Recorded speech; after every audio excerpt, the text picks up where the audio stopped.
नमस्कार, times of Swaraj में आप सबों का स्वागत है। मैं हूं संतोष सिंह और आज हम टाइम्स ऑफ स्वराज में बात कर रहे हैं अमित शाह का मिशन बिहार क्या है। जी हां, मिशन बिहार की बात हम इसलिए कर रहे हैं कि अब मोदी की जो इच्छा थी कि 2024 की चुनाव हम नीतीश के साथ लड़े, वो लगभग समाप्त होता दिख रहा है। अब महागठबंधन और उसके सामने एनडीए गठबंधन 2024 के लोकसभा चुनाव में आमने सामने होंगे, वो स्थिति लगभग अब स्पष्ट होने लगी है। ऐसे में अमित शाह का बिहार मिशन क्या है, क्योंकि पूरी जिम्मेवारी बिहार की अमित शाह के हाथों है, ये अब साफ दिखने लगा है। खबर ये भी आ रही है कि पटना साहिब से वो चुनाव भी लड़ सकते हैं, ये अलग बात है, लेकिन तैयारी इसी अंदाज में हो रहा है।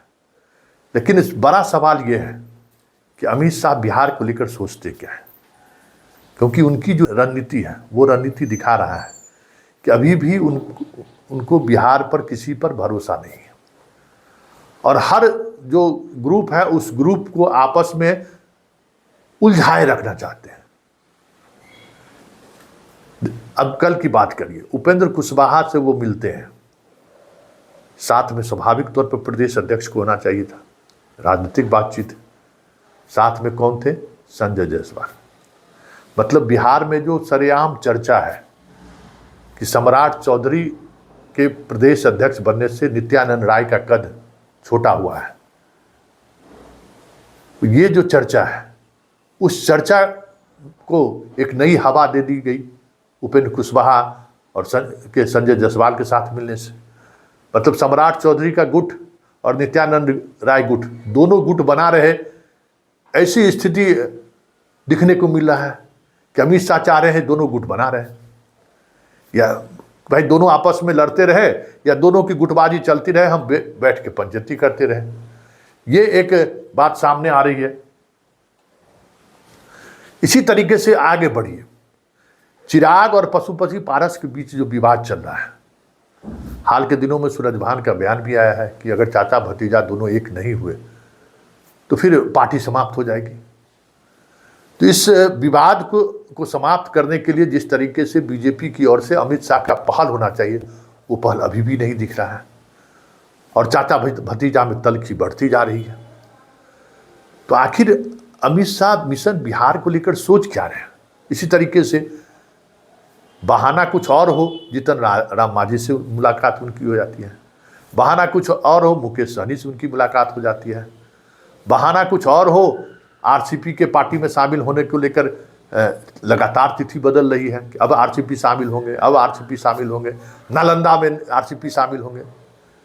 तो आखिर बिहार को लेकर अमित शाह सोचते क्या है, ये एक बड़ा सवाल है।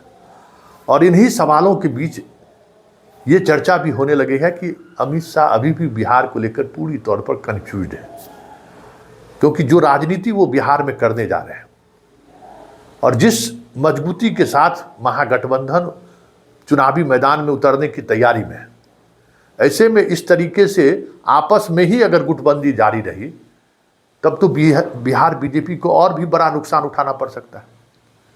क्योंकि अब उपेंद्र कुशवाहा, सम्राट चौधरी आपस में उलझते रहे, एक अलग तरह का विवाद इसकी स्थिति खराब। सुशील मोदी अपनी ताकत दिखाने में जुटे हुए हैं ही, रोज प्रेस रिलीज जारी कर एक नए तरीके के नैरेटिव सेट करने में बिहार में वो लगे हुए हैं ही। आप उनको नज़रअंदाज कर देंगे, हो नहीं सकता है। एक धुरी वो अलग है सुशील मोदी का, नित्यानंद राय की एक अलग धुरी बन गई है, सम्राट चौधरी की भी एक धुरी खड़ी हो रही है। तो आखिर इतना बीजेपी में इस तरीके का अगर गुटबाजी अमित शाह के द्वारा संरक्षण में चले तो फिर क्या होगा, इसी राजनीति को समझना है। इसलिए हम बार बार कहते हैं कि चुनाव जीतना अलग बात है और राजनीति अलग चीज़ है। और ये दोनों, जिसे कहा था ना कि बेस्ट प्लेयर माना जाता है चुनाव जीतने वाले में अमित शाह और मोदी की जोड़ी की, लेकिन राजनीतिक रूप से वो आज भी परिपक्व नहीं है। ये कई मसलों पर देखा गया है और बिहार के मसलों पर जिस तरीके की राजनीति हो रही है, आप बताइए कि महामंत्री ले आए गुजरात से, अभी वो उपाध्यक्ष भी गुजरात से ले आए। अरे जिसको बिहार की राजनीति को कि कहकरा जानकारी नहीं है, आप ऐसे व्यक्ति को यहाँ महामंत्री और उपाध्यक्ष बनाकर ला रहे हैं, तो क्या आप बिहार को समझते क्या है? ये समझने वाली बात है कि अमित शाह बिहार को लेकर क्या समझते हैं कि इस तरह के लोगों के सहारे आप बिहार को साध सकते हैं। अरे बिहार को साधना, जब मोदी के बस के बाहर की बात है, 2015 में बुरी तरह से मोदी यहाँ चुनाव हार चुके हैं, तो आपको उसी तरीके की तैयारी करनी चाहिए कि आपस में जितनी गुटबाजी है वो गुटबाजी कम हो, लेकिन गुटबाजी कम करने के बजाय गुटबाजी बढ़ाए जा रहे हैं। देखिए आगे आगे होता है क्या, लेकिन इतना तय है कि अमित शाह का जो मिशन बिहार है, उस मिशन बिहार में अगर इसी तरह से चीज़ें चलती रही तो बिहार बीजेपी आपस में ही कर्नाटक से भी ज़्यादा टूट दिखने लगे तो कोई बड़ी बात नहीं होगी।